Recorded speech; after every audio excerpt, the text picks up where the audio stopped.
This video is a follow-up to the second derivative and concavity video.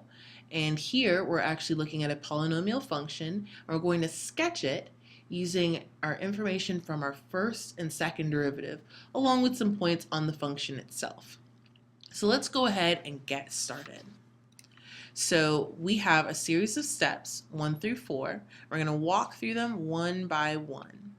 So our first step is to find our first and second derivatives. So with this given function, my first derivative is going to be 6x squared minus 28x plus 22. And then my second derivative is going to be 12x minus 28. So that takes care of that first step. That was a quick one. Now the second step is we need to determine when each of our derivatives equals 0, and then create sign charts for our first and second derivatives respectively. Now the reason why I put derivative equals 0 is because when you have your first derivative equal to 0, we call that a critical point or a stationary point. When your second derivative equals 0, sometimes it's a point of inflection, sometimes it's not. So not to get into the semantics of point of inflection, we're just going to simply say we're interested in when our derivative equals 0. So with our first derivative, let's go ahead and factor this out so we can see those critical points very nicely. We've got x minus 1 and then 3x minus 11. And then with our second derivative, we can do some factoring there as well. And we get 4 times 3x minus 7. So that's part of our work done for step 2. The next part is we need to figure out those values where our derivatives equal 0 and then build a sign chart based on those values. So I know for my first derivative, I'm interested in when x equals 1 and when x equals 11/3. And then for my second derivative, I have just one area of interest, and that's where x equals 7/3. So let's head over here and label up our sign charts. So this one on top I'm going to have as my first derivative, and the one underneath is going to be my second derivative. So on my first derivative, I've got x equals 1, so there that is. And then I've got 11/3. And then for my second derivative, I'm interested in x equals 7/3. So I'm going to put that right there, and that's a 7. So to figure out the signs on my sign chart, I'll need to use some test values. So for my first derivative, I'll handle that one. Let's use 0, and then how about 3? And then we can also use 4. No, this is not drawn to scale. All right, so let's consider what happens when we plug in a 0. So we plug in a 0, we get 2, which is positive, times a negative value, times another negative value. So this is positive. When I put in a 3, I have 2, which is positive, times a positive value. This is still negative, so I have a positive times a negative, and that gives me a negative. And then for 4, I have 2, also positive. I have positive here and positive here, so positives all around, positive in that section.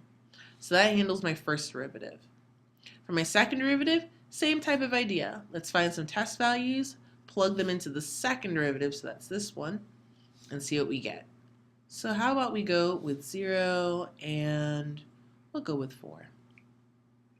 So when I plug in 0 to my second derivative, I have 4, which is positive, times a negative number. So that gives me a negative out here.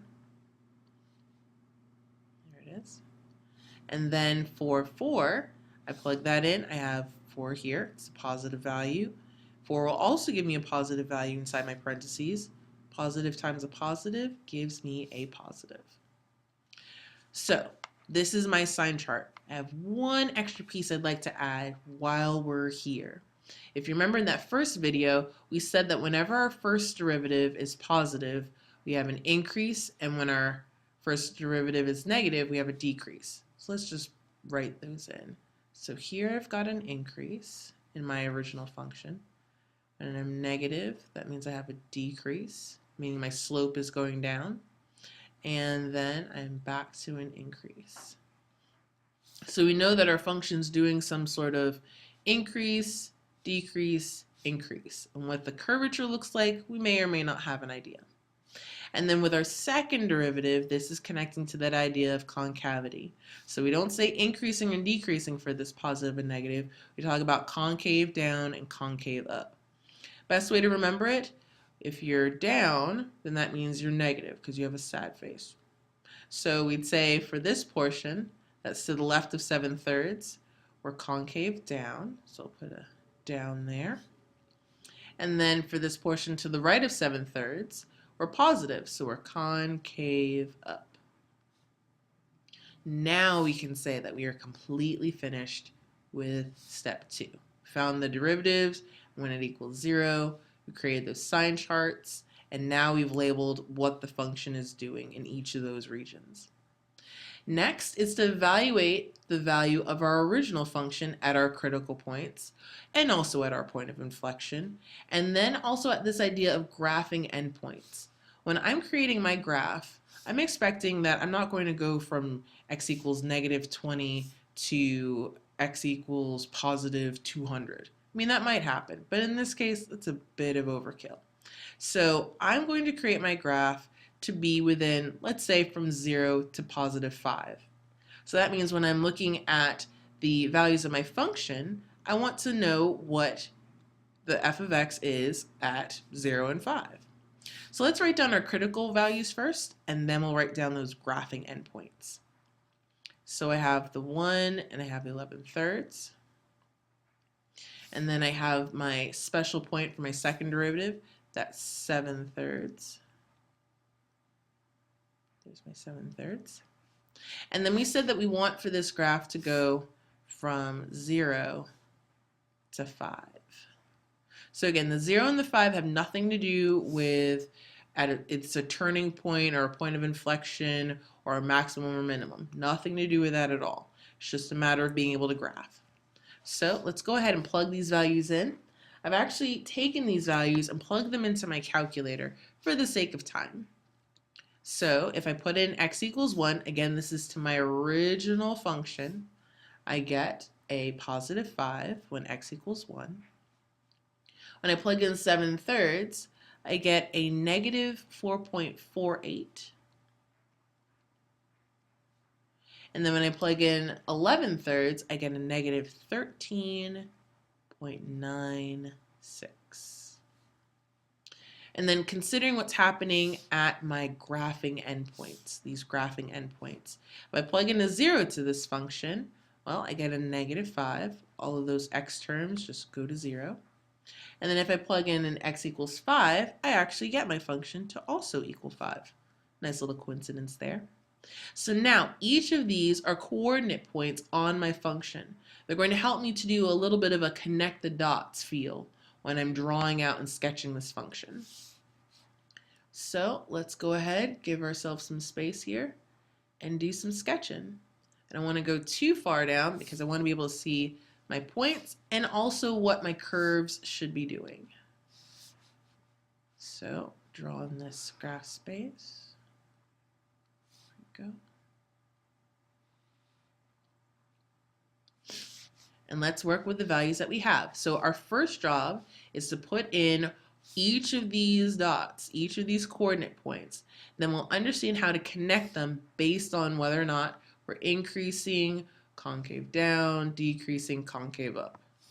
So our first point is 0, -5. So let's put 0, -5 about there.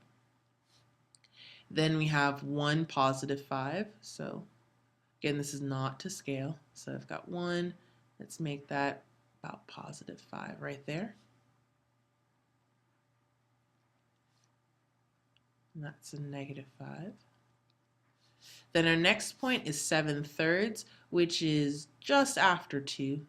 So we'll put that about right there, 7/3. And we have negative 4.48. So it's pretty close to negative 5, but not right on. It's 4.5-ish. So put that right there. Then our next point is 11/3, negative 13.96. Well, 11/3 is close to 4, because that would be 12/3. I'll put that right here. So 11/3. It says negative 13.96, so that's way down here. In fact, I'm going to mark this as a negative 14. It's pretty close to negative 14. Really, really close. And then the next one is at 5/5. So now I'm going to put a marking for 5. X equals 5. And that's the same y value as when I'm at x equals 1. So there we go, just like that. So there's 0, negative 5, 1, 5, 7/3, negative 4 and 4, negative 4.5. And then we have 11/3, almost negative 14, and then 5/5. Now we have the dots. Now we figure out how to connect them. And that's where that table that you had from the previous video comes into play. So each of these combinations of our first and second derivatives are going to tell us about the concavity and the slope of that particular section. So we're going to start from the left and make our way across to the right. Every time we hit a blue mark, we need to consider what's happening with our function. So in this first section, I am increasing and I'm concave down. Now, if you don't remember, concave down is that sad face. And this portion, if you see, that's the part that's going up, that's increasing. So that's the kind of shape we want to have from our starting graphing point, which is 0 to negative 1. So I'm going to draw that in. It should look like that, right? Then the next portion is, once I hit 1, now something's changed. I'm still concave down. You see, I'm still concave down, but now I'm decreasing, meaning I'm still in this sad face mode, but now I'm on this other side of my hump. So I'm heading down this way. And that connects me to the 7/3. So that's where my next stop is. So at 7/3, let's see what changes. So at 7/3, I'm still decreasing, but now I'm going into concave up mode. So instead of being this sad face, now I'm moving into happy face. Okay, so let's see which side of this is concave, or the whole thing is concave up, which side is decreasing. Well, this side's going down and this is going up, so this portion is the part that's decreasing. So from 7/3 till I hit my next point, that's that left-hand side of my smiley face. There it is. And now let's see what's happening at 11/3. At 11/3, I'm still concave up, and now I'm increasing. So this means I want the other side of that smiley face. So I'm going to continue my way up to 5. Okay? And from there, you can see that this is a graph, a sketched graph of that original function that was up here, that 2x cubed minus 14x squared plus 22x minus 5. It's a rough sketch, but this is an idea of how it's moving. Now again, we wouldn't have known for sure just based on the coordinate points exactly how this function was going. It could have been going in the exact opposite direction, potentially. But we had the information given to us by our first and second derivatives that helped us to figure out where and how our function was curving. So just to make sure that we can compare and see how close this sketch is to the original, I actually have it right here. And if you look, it looks a lot like the graph that we sketched. So you have that starting at about -5 with the 0 right here. And then it was concave down and increasing. Then we have this special point at x equals 1. Still concave down. See that sad face right through there? Sad face. Sad face heading down.